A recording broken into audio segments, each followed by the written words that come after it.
Hello. I need to fix this from here. I'll leave it. Hello. Come on in. Come on in.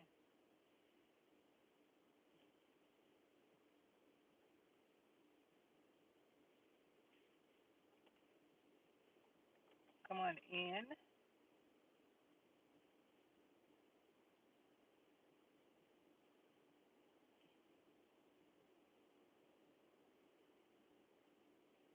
Is anyone there? I know I'm early. I have to give people a chance to come in. Come on in. Welcome, welcome, welcome. Welcome. Come join me today. Listen, I'm going to get my hair twisted. I'm going to get me some flat twists. Um, my locks are growing.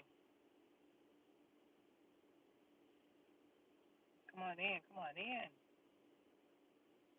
How's everyone doing? Let me know if you can hear me. Let me see if I have my Bluetooth on. My Bluetooth on. I had to go turn it off. Come on in. How are you doing? Come on in. Come on in.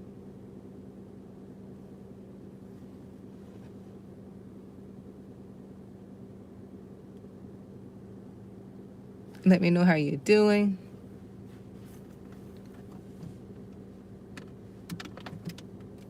I almost forgot what I wanted to talk about. That's not a good thing. I'm too young for that now. Hey, Justina. I am well. I am well, dear.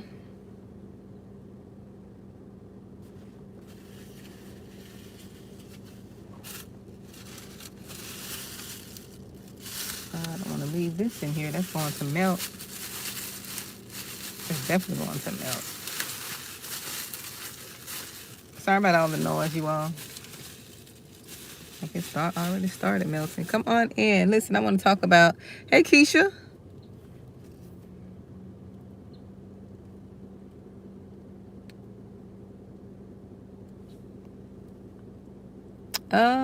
What do you mean, Justina? Be unsafe. I'm not sure what you mean by that. Oh, sale. I'm sorry, sale. Oh, honey, that's the price for a while.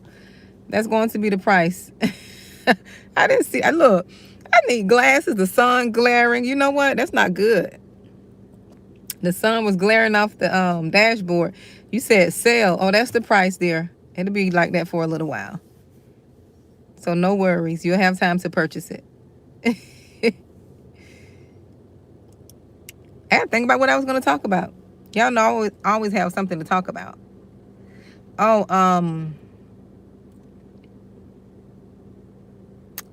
that's not good.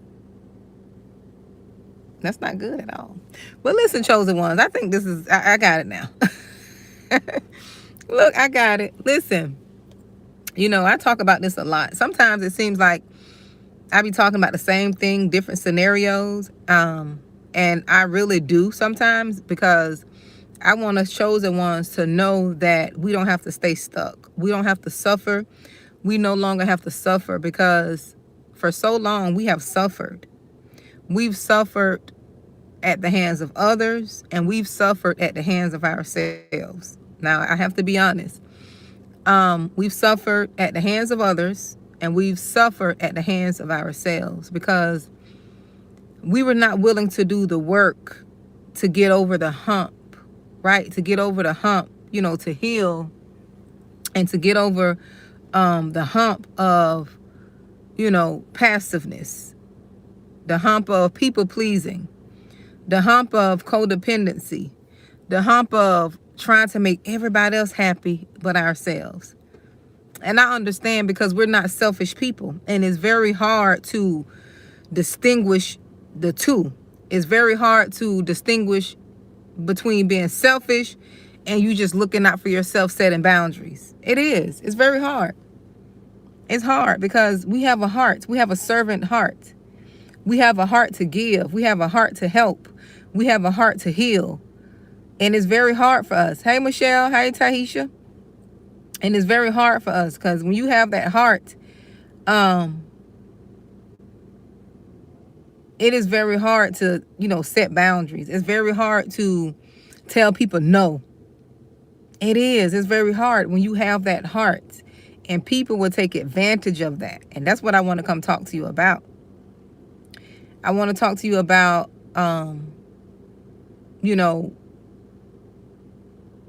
you can't keep allowing people, hey, Barbara, you can't keep allowing people to take your kindness for a weakness, to take you being nice for like a pass to push and run over you, because for so long we've done that. I have to put myself in there too, not just talking to you all. I've done it too.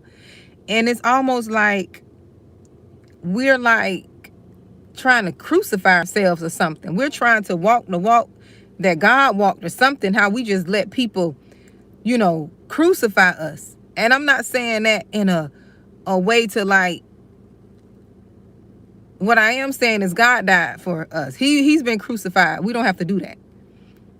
We don't have to do that anymore. We don't have to become God. He was crucified for us, so to say, if you catch this spiritually, right? But it's almost like you want to put yourself on the cross. It's almost like you feel like you got to pay a price. It's like you got to pay a price for someone to love you. Like you got to pay a price. Hey, Matt, I was thinking about you, Matt. Oh, my goodness. I was thinking about you, Matt. I said, I haven't heard from Matt in a while. You were on my mind. I said, I wish I had his email. Email me, Matt. Send me your email so I can keep in contact with you. You were on my mind. And you popped up. I was like, I haven't heard from Matt in a while. I'm like, Lord, I hope he's okay. I was like, I haven't heard from family in a while. But it's almost like we are trying to make ourselves pay.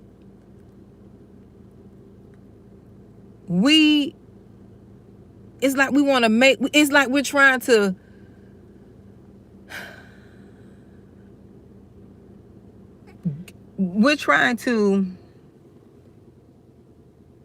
I think my, hairdresser's coming. It's almost like we're trying to pay for something that we're not even responsible for. I guess that's what I'm trying to say. We're trying to pay for something we're not responsible for. You're not responsible for nobody else's brokenness. You've suffered with them long enough. You're not responsible for that. It's not your job to suffer for the sake of somebody else. Oh, that's not her. It's not our job.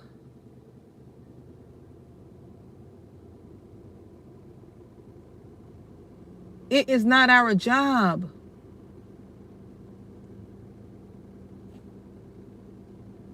to suffer, to keep suffering for people. I don't know why the chosen ones are that way, some of them. Not all, but the majority are. But we know how to suffer long with people. And in this season, I know God is calling for us to be healed and whole. So we no longer have to suffer. We no longer have to, bear the burdens of other people. So many people have dropped their burdens off on you all, and you're carrying other people's burdens. Those burdens have nothing to do with you. You're carrying your children's burdens. You're carrying your spouse's burdens. You're carrying your parents' burdens. Give your mama back her stuff. Give your dad back his stuff. Give your siblings back their stuff. Everybody just dump on you all and have no regards of how you're feeling. Nobody check on you. As a chosen one, no one check on you. Check on your mental. No one check in to see how you're doing. And this is why you had to be isolated for a season, so you know that your strength and your help and your health comes from God. because you can give people everything. You give them everything. You love on them. You motivate them. You encourage them. You support them. You're there for them. And they don't give you not a thing. You always showing up. In this season, God took me on a loan. He took me on a, I've been on a season of isolation a year. I'm just trying to come out. He bringing me out slowly. But a full 1 year isolated from everybody. I still go to church. I still have my church family, but you know, he put me around people with good energy. You know, put me around people where I don't have to be reserved and wondering when I go this and that. You know, that energy when you go, you always in your head about things. I wasn't around that in this season because he was doing a lot in me. He was doing a lot in me. That's why I was able to bring these messages with so much fire, especially in the beginning. I was going through the process too. Going through the process. Because we need that. You know, we need to know who we are. So you won't be trying to get validation from someone else. You trying to get validation from your mama. Your mama need healing. Your mama got her own demons she dealing with. That's why you're the chosen one, so you don't have to repeat that cycle she went through, the foolishness she going through. Tell your mama to go get her healing. Tell her she need to be delivered. She got to do the work. She got to do the heavy lifting. See, people don't want to do the heavy lifting. They want to ride off your favor. They want to ride off your grace. Because, you know, y'all been had that healing energy. You been had that healing energy because that's why people come talk to you all. That's why people come talk to you all. That's why they always call and ask for your advice. They don't check on you. They just want something from you. It's always like that. You got takers because you have it to give. Think it not strange that people always, you know, want to ask you for stuff. And it's okay. Because God made you like that. You a giver. You got more than enough to give. You got more than enough to give. That's why they ask you. That's why you're always getting. That's why God blesses you. You're favored. You're favored because you are a giver. But you got to learn how to, you know, you got to learn how to have balance. There's nothing wrong with having balance. People don't get to eat off you and enjoy the fruit of your land. Enjoy your fat grapes. You don't work hard for. You don't sacrifice for. They don't get to enjoy that without your permission. You know, without, you know, they can't come into your energy with that entitled, like, you know how people win the lottery and you got family come out the woodworks. They haven't said nothing to you all year. They don't even know you family. But now all of a sudden you got abundance. Oh, they know you now. They know you now. Oh, they sick. They this, they that. Now they need something from you. No, that's why you got to move in silence. Move in silence. I remember I used to say, if I ever won the lottery, you know, we have our little things. If I have ever won the lottery, I do this, do that, give this person, give this. No, that's not what I would do. When you don't have knowledge and when you're ignorant, you say ignorant stuff. You say who you will help. You say you will tell this person, tell that person. No, if you ever won the lottery or came into some abundance and wealth, it's best for you to move silently. Move quietly. Because it's not everybody's business. If they find out, it won't be because of you. Sometimes you can't even tell your children because they got people they talk to. Don't tell nobody. You know, we'll say don't tell nobody. As soon as you hang up that phone, soon as they get from around you, they don't win to tell a person who they think they can trust. And that person don't win to tell the person who they think they can trust. So with things like this, it's best to be quiet. It's best to be quiet. Hold on, you all. Hold on. Yeah. And move in wisdom.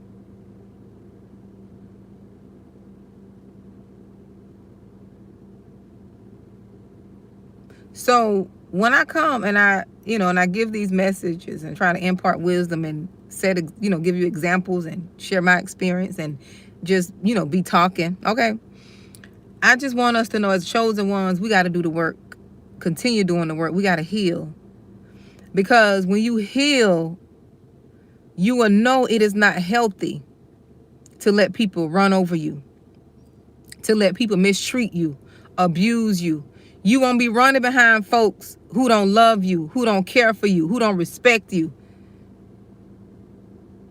When you heal and you see yourself as God sees you, not as the broken little girl or broken little boy who didn't get validation from their mom, who didn't get approval from their dad, who don't know their family because they probably were, was adopted or something. When you heal from that and when you see yourself how God sees you, regardless of how you got in this world, some of you all don't even know your dads. You don't know your families. But once you see yourself and you change your perspective and realize that you're here for a reason and you are here for a purpose, regardless of the family you came through, regardless of the bloodline you came through, you are here on this earth for a reason. It is then and only then that you will see yourself as God sees you. Your purpose is bigger than your family. We get so stuck and we get hindered because sometimes our families become our idols. Let's tell the truth, shame the devil.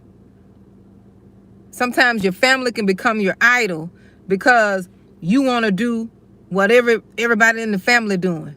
You don't want to step out and do what God called you to do because you already know that hateful and jealous family of yours gonna come for you.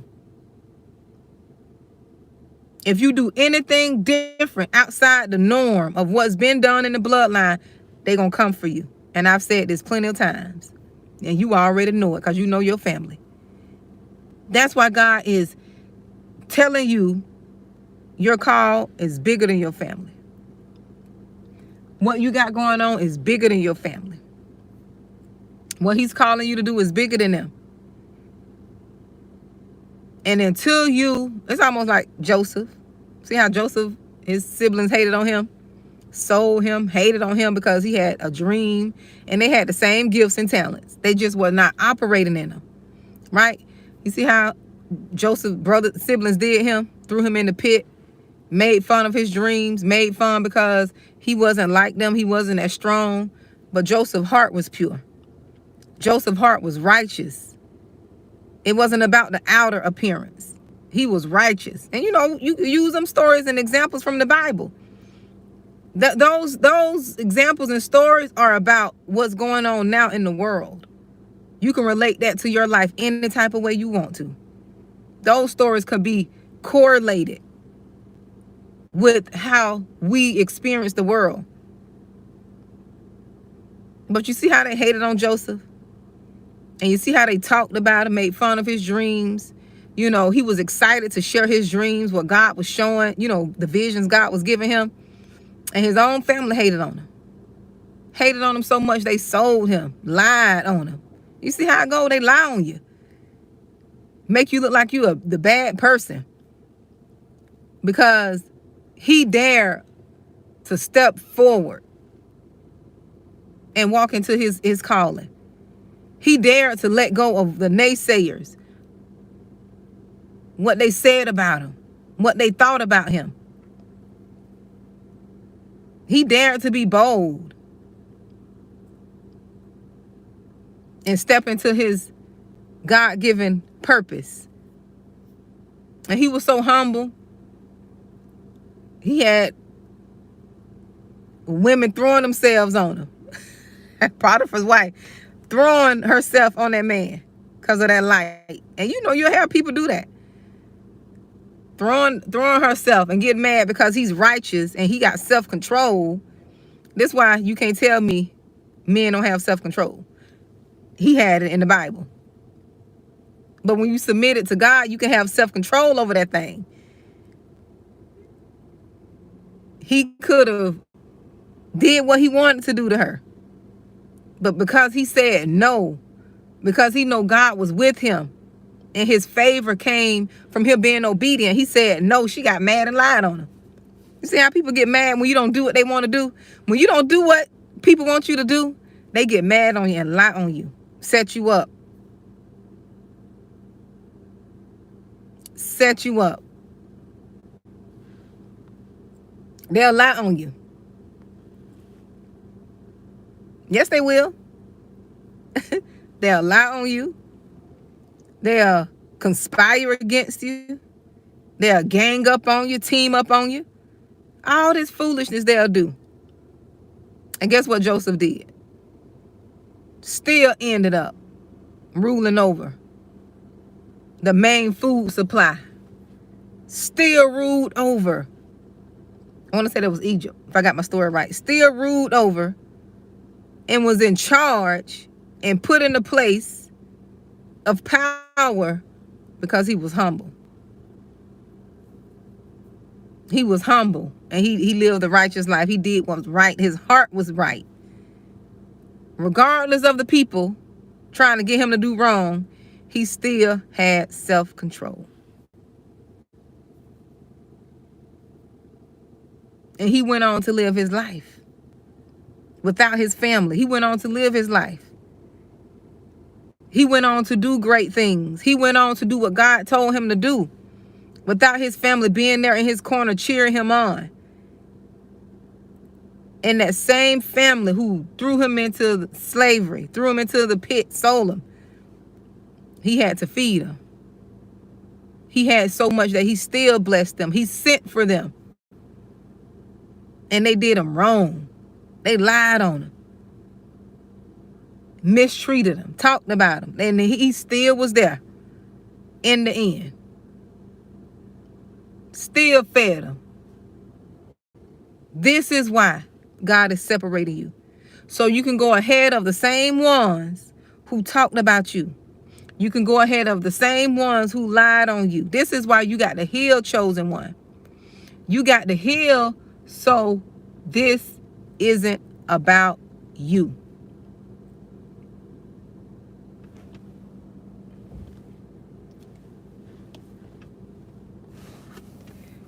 You have to heal. That's my hairdresser. I was sitting here. I'm going to go get some flat twists. You got to heal so it's not about you. Okay? So that's the message. I got to go because I got to go get my hair done. I know it was getting good. But you all be blessed, okay? We got to do the healing. Because God's trying to send you ahead of folks. And if you don't see that spiritually, you will sit and mope and soak in how people are treating you. You will never be able to get over the rejection and the pain you had to experience. All that what happened to Joseph, God used that. Used that for Joseph's benefit. So don't look at your pain. Don't look at your pain as, as the end all be all. Okay?